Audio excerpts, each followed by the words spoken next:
kerajaan perlu menawarkan bantuan luar biasa kepada golongan peniaga, terutama dalam kalangan perusahaan kecil dan sederhana (PKS) yang terjejas teruk akibat penularan wabak COVID-19.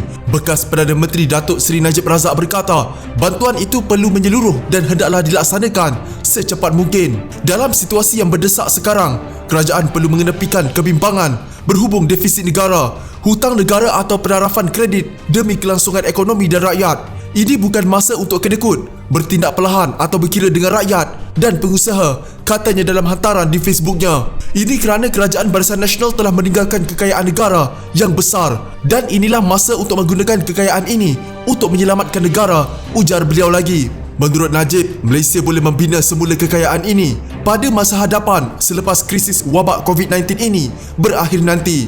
Terdahulu, beliau berkongsikan rayuan Persatuan Pengusaha Muslim Malaysia atau PRESMA yang meminta UMNO Pulau Pinang untuk menyuarakan cabaran yang sedang mereka hadapi sekarang.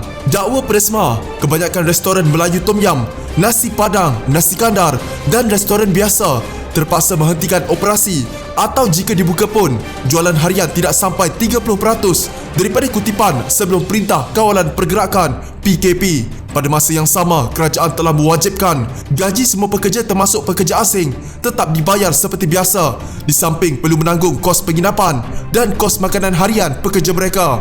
Akibatnya, ahli-ahli PRESMA sedang menghadapi masalah aliran tunai yang amat kritikal dan mereka akan bankrupt jika tidak menerima bantuan yang mencukupi dari kerajaan.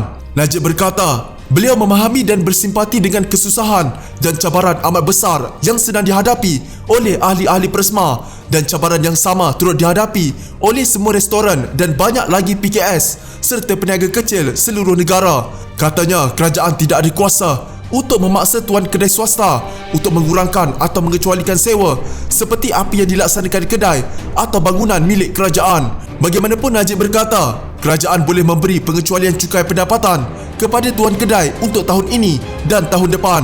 Pada masa yang sama, tuan kedai swasta perlu memahami bahawa mereka tidak dapat apa-apa faedah jika penyewa mereka terpaksa tutup kedai kerana tidak dapat membayar sewa, memandangkan amat sukar untuk mencari pengganti pada masa susah ini.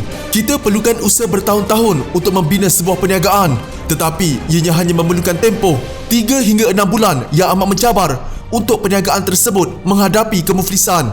Ini saya faham, katanya sambil membayangkan akan ada pengumuman pakej rangsangan ekonomi khusus untuk PKS. Terbaru, Kementerian Kesihatan memaklumkan terdapat 208 kes COVID-19 baru setakat tengah hari tadi, menjadikan jumlah keseluruhan di negara ini ialah 3,116 kes. Ini merupakan kali kedua jumlah kes baru dalam sehari mencecah 200. Seramai 5 lagi pesakit meninggal dunia, menjadikan jumlah kematian kini mencapai angka 50.